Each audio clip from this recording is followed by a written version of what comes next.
سڵاوتان لێبێ خۆشەویستان. لە سەرەتای ساڵانی 90ەکاندا کێشەی گەورە لە نێوان دوو وڵاتی عەرەبیدا هەبوو، ئەوانیش کوێیت و عێراقە.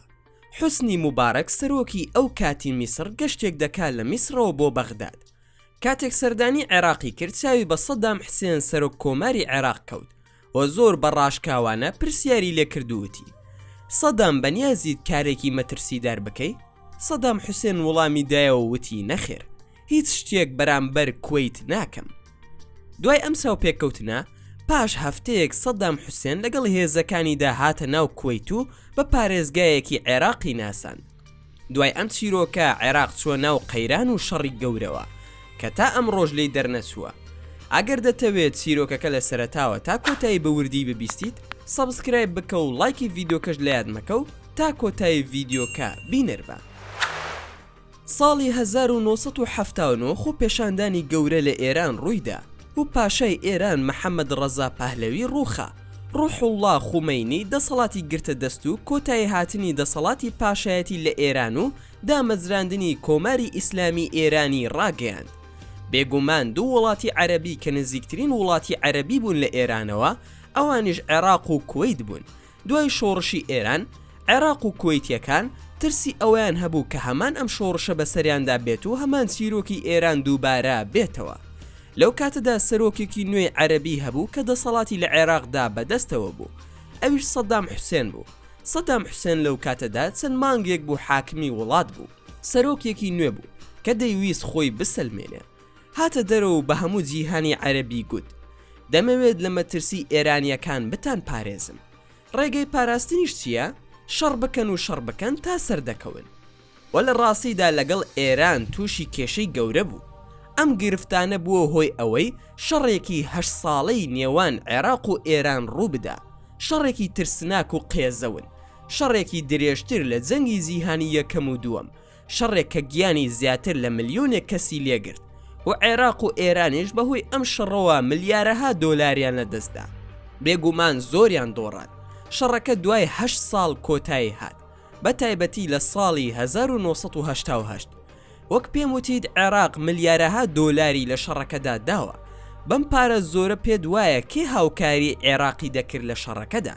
ئەگەر ڕاستگۆ بین زۆرێک لە وڵاتانی عەرەبی هاوکاری عێراقیان کرد، بەڵام دوو وڵاتی دیار کە سعودی و کوێیت بوو زۆر هاوکار بوون. کاتێک شەڕ کۆتایی هات، کاتی ئەوە هات کە ئەم وڵاتانە داوای پارەکانیان بکەنەوە لە عێراق. سعودیە چووە لای سەدام و داوای پارەکەی کرد. سەدام حوسێن پێی گوتن پارە نەماوە. سعودیە سەبری هەبوو و بە پێداگیریەوە بەردەوام نەبوو لە داواکردنی پارەکەی. لە کاتێکدا کوێت چوو داوای پارەکەی لە سەدام کرد، پێیانی گوت 8 ساڵە شەڕ کراوە، ئێمە پارەمان دەدا و پشتگیریمان دەکرد. ئێستا شەڕ کۆتایی هاتووە، تکایە ئەو پارەی قەرزارن پێمانی بدەن. سەدام حوسێن پێیوتن هیچ پارەیەکم نییە بیدەم بە ئێوە، وڵات خەریکە دەڕوخێت. وڵات وێران بووە، تەواوی ناوچەکان بەهۆی شەڕەوە خەریکە لە ناو دەچن. کوێت بەردەوام بە نهێنی داوای پارەکەی دەکرد. ڕەنگە ئەمە بوو بێتە هۆی دروستبوونی کێشە لە نێوان هەردوو وڵات. کێشەی دیبلۆماسی لە نێوان سیاسەتمەداران دروست بوو. هەندێکیان لەوە تێدەگەن کە ئەو کێشانە هەرگیز لە ئاستی گەلاندا نەبوون. گەلان یەکتریان خۆش دەویست، تا ئەو ڕادەی گەلی کوێیت خۆیان سەدامیان خۆش دەویست، یان باشتر بڵین سەدام حوسێنیان دەپەرست. وێنەی سەدام حوسێن لە ماڵ و شەقام و گۆڕەپانەکانی کوێت ئامادە بوو. سەدام حوسێن لە نێو منداڵانی قوتابخانەکانی کوێیتدا ئەفسانەیەک بوو، چونکە بە تێڕوانینی ئەوان لەو سەردەمەدا شۆڕژگێڕی نیشتیمانی دایکی عەرەب و پارێزەری دەروازی ڕۆژهەڵاتی عەرەبەکان بوو و پارێزەری عەرەبەکان بوو لە مەترسیەکانی ئێران. بە هەر حاڵ با بگەڕینەوە بۆ ئەو کێشانەی کە لە نێوان هەردوو وڵاتدا ڕوویان دەدا. سەدام حوسێن دەستی کرد بە پەرەپێدانی بابەتەکە و دەستی کرد بە ئاراستەکردنی تۆمەتەکان بۆ کوێیت، تا ئەو ڕادەیە کە ڕۆژێک لە ناکاو هاتە دەرەوە وتی ئێوەی کوێتیەکان چۆن دەتوانن داوای پارەکانتان بکەن لە کاتێکدا لە بنەڕەتدا لە کاتی شەڕدا نەوتی عێراقتان دەکوتا، ئێوە دزیتان لێ دەکردین و هێشتاش پارەی زیاترتان دەوێت. هەروەها پێی وتون کە کوێت پیلان گێڕی دەکا بۆ لە ناوبردننی عێراق. بۆیە سەدام حوسێن دەستی کرد بە پەرەپێدانی بابەتەکان لەگەڵ ئەمریکا و ڕۆژ ئاوا. بەم بابەتانە دڵی سەدام دانەکەوت. ڕۆژێک هاتە دەرەوتی کە لە کوێت بەرپرسی باڵا هەیە جنێو بە کچ و ژنانی عێراق دەدەن و بێگومان کوێتش بێدەنگ نەبوو بەرامبەر ئەم درۆیانە. ئەمیری کوێت هاتە دەرەوتی سەدام حسێن کابرایەکی درۆزنە، ئێمە نەوتمان لە عێراق نەدزی، هەموو ئەو قسانەی کە دەیگوت تەنها تۆمەتی درۆیە، تەنیا دەیەوێت ناکۆکی لە نێوان ئەو دوو گەلەدا دروست بکە. بە هەر حاڵ ئەم تۆمەتانە بۆ ماوەی 2 ساڵ بەردەوام بوو. هەروەک پێم وتی تەنها قەیرانێکی دیبلۆماسی بوو، واتە قەیرانی نێوان سەرۆک و وەزیرەکان، تا گەیشتینە ساڵی 1990. لەو ساڵەدا چەند سەرۆکێکی عەرەب هەوڵیاندا سەدام حوسێن لەگەڵ ئەمیری کوێت کۆبکەنەوە و لەگەڵ یەکتر ئاشتیان بکەنەوە و بابەتەکان لە خاکی خۆیان کۆتایی پێ بهێنن. لەنێو ئەو سەرکردانە کە نزیکترینن لە سەدام حوسێن پاشای ئوردن بوو، شاه حسێن بن تەلال. بەهۆی پەیوەندی پتەوی نێوانیانەوە شای سعودیا شاه فەهد چوو داوای لە شای ئوردن کرد کە دەزوەردان بکە بە مانا ساغەکەی و یارمەتی سەدام حوسێن بدا بۆ هێورکردنەوەی دۆخەکە و کۆتایی هێنان بە پردەکە. و بەڕاستی شاه حسێن پەیوەندی لەگەڵ سەدام کرد و هەوڵیدا لەگەڵیان کۆتایی بە ناکۆکی نێوان عێراق و کوێیت بهێنێ. بۆیە سەدام حسێن پێیوت نیگەران مەبە، من تەنها ئەم ئاژا و کێشانە دروست دەکەم تا کوێت تەسلیم بە داواکاریەکانم بێ و لەو قەرزانم خۆش بێ کە عێراق قەرزارە. لێرە بابەتەکان کۆتایی هات، بەڵام پاشای سعودیا شاه فەهد دڵنیان نەکرایەوە، هەستی کرد شتێکی گەورەتر لەم بابەتە هەیە، بۆیە چووە لای سەدام حوسێن لە سعودیە و بەڵێنی لێوەرگر کە بابەتەکە بەم زوانە کۆتایی پێدێ و ناگاتە دەستێوەردانی سەربازی و شەڕ و ئەم چیرۆکانە. بەڵام سەرسوڕمان ئەوە بوو کە دوای ئەم کۆبوونەوەیە سەدام حوسێن هێزەکانی خۆی بۆ سنووری کوێت بڵاو کردە و شتەکان خراپتر بوون و گرژیەکان لە ساڵی 1999دا زیاتر بوون. لە 25 تەمووزی ساڵی 1990 حوسنی موبارەک سەرۆک کۆماری میسر لە میسرەوە بۆ بەغدا گەشتێکی کرد بۆ ئەوەی چاوی بە سەدام حوسێن بکەوێت. چاوی بە سەدام حوسێن کەوت و پرسیارێکی لێ کرد و وتی سەدام بەنیازی هیچ کارێکیت؟ سەدام حوسێن وەڵامی دایەوە وتی نا، من هیچ ناکەم، بەڵام بۆ ترساندنی کوێتیەکان ئەم کارانە دەکەم. زۆر قسەم لەگەڵ سەدام حوسێن کرد و پێم گوت تۆ نیازی ئەوەت هەیە کارێکی لەو جۆرە بکەیت و هێرش بکەیتە سەر کوێیت؟ ڕاشکاوانە پێی گوتم نەخێر، بەڵام وتی بە کوێت مەڵێ، من ئەو کەسە نیم کە بەنیازی هێرشکردن بم. پرسیارەکان ڕاشکاوانە بوون. لێرەدا سەرۆک کۆماری میسر دڵنیا کرایەوە و لە عێراقەوە بۆ کوێت سەفەری کرد. چووە لای کوێتیەکان و میری کوێت و پێی گوتن گوێ بگرن کوێتیەکان، کەمێک پێش ئێستا لەگەڵ سەدام حوسێن بووم و لێم پرسی دەسیتە ناو کوێیت یاخود نا. پێی وتم نەخێر، ناسمە ناو کوێیت، من تەنها بۆ ترساندنی کوێتیەکان ئەم کارە دەکەم. پێشی وتم کە پێتان نەڵێم بۆیە وا نیشان بدەن کە هێستان نەبیستووە. سەرۆکی میسر گەڕایەوە میسر و شتەکان باش بوون، بەڵام زۆری نەبرد، بار و دۆخ تێک چوو، چونکە دوای هەفتەیەک لەم کۆبوونەوەیە بە تایبەتی لە 2 ئابی ساڵی 1990 سوپای عێراق بە فەرمانی ڕاستەوخۆی سەدام حوسێن کوێتیان داگیر کرد. خولەکی یەکەمی لەشکر کێشیەکە هێرش بوو، شەڕی نێوان هەردوو لا توند و تیژ بوو، تیایدا تۆپخانە و تانک و چەکی قورسیان بەکارهێنا. بەڵام لە ماوەی چەند کاتژمێرێکدا کوێیت کەوت و سوپای عێراق کوێتیان کۆنتڕۆڵ کرد. سوپای عێراق زۆر بەهێز بوون، جگە لەوەش ژمارەیان زیاتر لە 200,000 سەرباز بوو. لە کاتێکدا تەنها 16,000 سەربازی کوێیت هەبوون، کەواتە 200,000 بەرامبەر 16,000 هیچی پێ نەدەکرا. لە یەکەم ڕۆژی لەشکرکێشیەکەدا برای ئەمیری کوێیت شێخ فەهد ئەل ئەحمەد ئەل سەباح بە دەستی قەناس بە دەستێکی عێراقی شەهید دەبێت. هاوکات ئەمیری کوێت زابر ئەل ئەحمەد ئەل سەباح توانی لەگەڵ خێزانەکەی بەرەو شانشینی سعودیە هەڵبێ. سوپای عێراق تەنها لە یەک ڕۆژدا هەموو دام و دەستگا و بربەستەکان و فڕۆکە خانەکان و ڕێگە و بانەکان و بیرەنەوتەکان و هەموو شتێکیان کۆنتڕۆڵ کرد. وڵاتانی عەرەبی دەست بەجێ داوایان لە سەدام حوسێن کرد کە لە کوێت بکشێتەوە، بەڵام سەدام هاتە دەرەوە پێی گوتن کە لە کوێت ناکشێتەوە. هەروەها لە نەخشە خۆشەویستەکەیدا کوێتی بە پارێزگای 19 عێراق ناساند. هەر لەو ڕۆژەدا ئەمریکا هاتە دەرەوە هەڕەشەی لە عێراق کرد بە دەستێوەردانی سەربازی. بەڵێ ئەم بابەتە دەستی کرد بە بەرزبوونەوە. لەو نێوەندەدا مەلیک حسێن یەکسەر ئەو هەواڵەی بیست، چوو پەیوەندی کرد بە سەرۆکی ئەمریکا. سەرۆک زۆر بوشی گەورە بە واتایەکی تر پێی گوت تکات لێ دەکەم کاکە ئارام بگیرە، ئێمە پێمان خۆشە لە سوارسیەوەی عەرەبیدا مامەڵە لەگەڵ ئەم بابەتە بکەین. بەواتەیەکی تر کێشەکە لە نێوان دوو وڵاتی عەرەبیدایە. ئێمە لە نێوانماندا چارەسەری دەکەین، تۆ مەودای خۆت بپارێزە.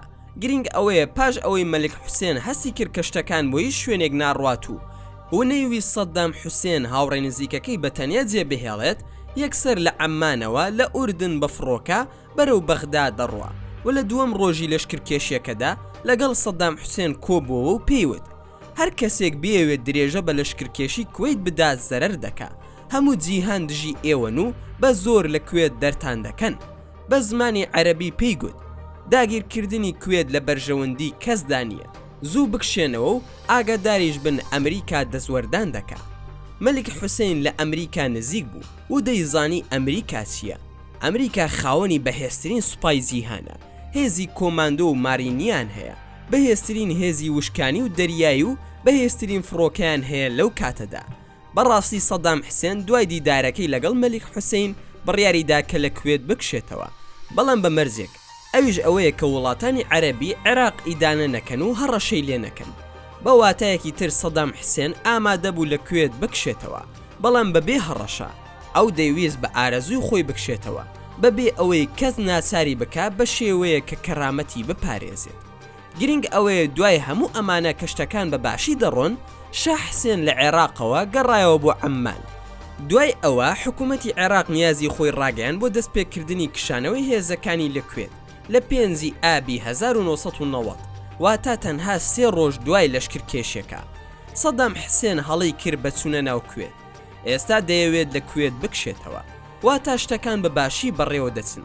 بەڵام لە ناکاو سەرۆکی ئەمریکا جۆرج بوشی گەورە تەلەفۆنی بۆ سەرۆکی میسر حوسنی موبارەک کرد.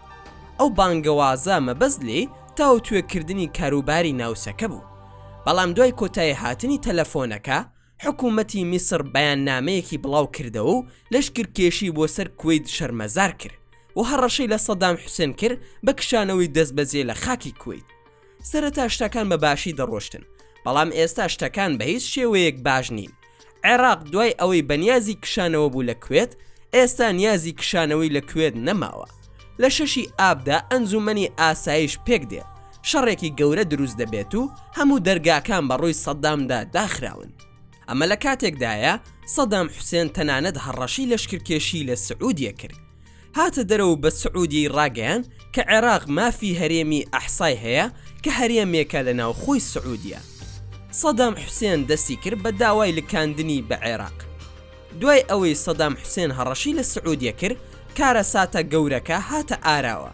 سەرۆکی ئەمریکا جۆرج بوشی گەورە پەیوەندی بە پاشای سعودیە کرد و بەشای سعودی گوت بیستمە سەدام حوسێن هەڕەشەت لێ دەکا. چۆن دەتەوێت هێزەکانی ئەمریکاتان بۆ بنێرم بۆ پاراستنی ئاسایشی سعودیە. سەدام حوسێن 2 ڕۆژ لەمەوبەر هێزی عێراقی دەناردە سنوورەکانی سعودیە وەک ئەوەی هەڕەشە بکە. ئەهریمەنەکەی سعودیەش شافەهەت تەلەفۆن بۆ جۆرج بوش دەکات و پێی دەڵێ هێزی ئەمریکیمان بۆ بنێرە. سەدام حوسێن دەیزانی سەربازانی ئەمریکی لە سعودیە هەن، بۆیە هەوڵیدا پێشنیارێک بۆ کشانەوە لە کوێت بخاتە ڕوو. بۆ نمونە پێشنیارێکی هێنایە ئاراوە وتی لە کوێت دەکشێمەوە، بەڵام بە یەک مەرج ئیسرائیل لە کەناری ڕۆژئاوا بکشێتەوە. بەڵام ئەم داواکاریە هیچ پەیوەندیەکی بە کوێتەوە نییە. ئەم داواکاریە دەست بەجێ ڕەتکرایەوە. سەدام حوسێن هاتە دەرەوەتی پێشنیاری دووەمم هەیە، سووریا لە لوبنان دەکشێتەوە، من لە کوێت دەکشێمەوە، چونکە لەو کاتەدا لە ساڵانی 90ەکاندا سووریا لوبنانی کۆنتڕۆڵ کردبوو. بەڵام هێشتا کوێتش هیچ پەیوەندیەکی بە سووریا و لوبنانەوە نییە، هیچ پەیوەندیەکی بە بابەتەکەەوە نییە. لێرەدا گەلانی عەرەب دوای ئەوەی خۆشیان ویست وردە دەستیان کرد بە ڕق و کینا لە سەدام حوسێن.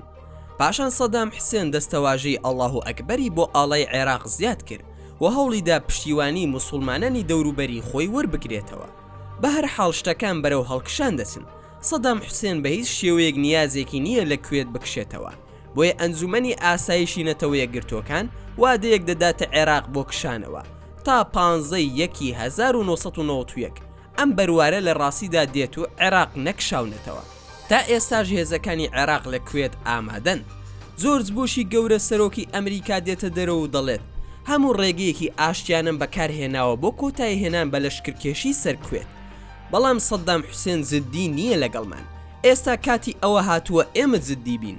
لە 16/1/1991 دەخولێک پێش نیوە شەو ئۆپەراسیۆنی ئازادکردنی کوێت دەست پێ دەکات، یان ئەوەی بە زریانی بیابان ناسراوە. ئەم زریانە لەلایەن هاوپەیمانەکانەوە سەرکردایەتی دەکرا.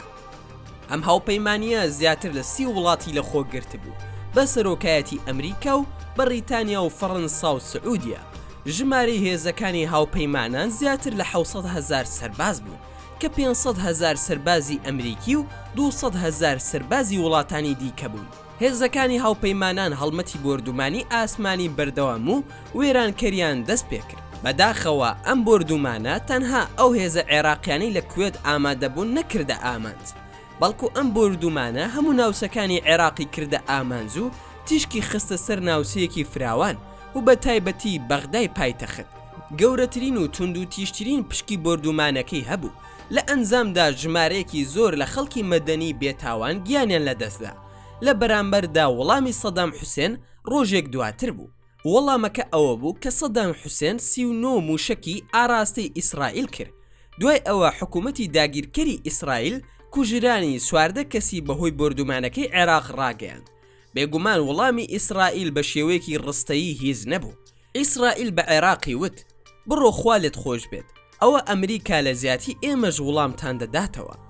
ئەمریکا بۆردومانی عێراقی زیاتر کرد و هەڵمەتێکی بۆردومانی ئاسمانی دەست پێ کرد کە 43 ڕۆژی خایەن.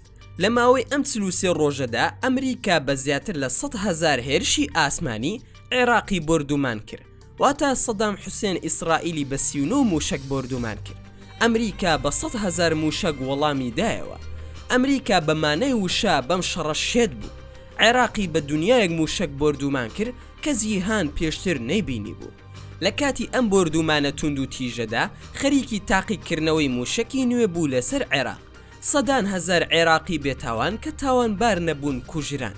دوای چەند ڕۆژێک سەدام حوسێن زیاتر لە ملیۆنێک تەن نەوتی خاوی ڕژاندە ناو ئاوەکانی کەنداوی عەرەبی و ئاگری لە بیرە نەوتیەکانی کوێت بەردا. ئەمەش هەمان هەنگاوە کە لە جەنگی زیانی دووەمدا کردرا. سیاسەتی زەوی سوتان کە دژی من و دوژمنەکانمە. هێزە عێراقیەکان نزیکەی 1073 بیرە نەوتیان سوتان. ئەو کارە بۆ هۆی دروستبوونی هەورێکی ڕەشی گەورە. شەوانە ئاسمانی کوێیت و ئاسمانی وڵاتانی دراوسەی داپۆشی بوو. ئەمەش بووە هۆی ڕوودانی کارەساتی ژینگەی لە هەمان ساڵدا کە کاریگەری بەسەر ژینگەی هەموو جیهان هەبوو.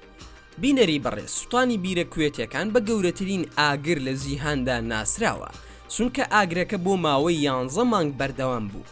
گرنگ ئەوەیە دوای ئەوەی سەدام حوسێن نەوتەکەی ڕژاند و ئاگری تێبەردا، فەرمانی کشانەوەی بەهێزەکانی عێراق کرد لە کوێیت.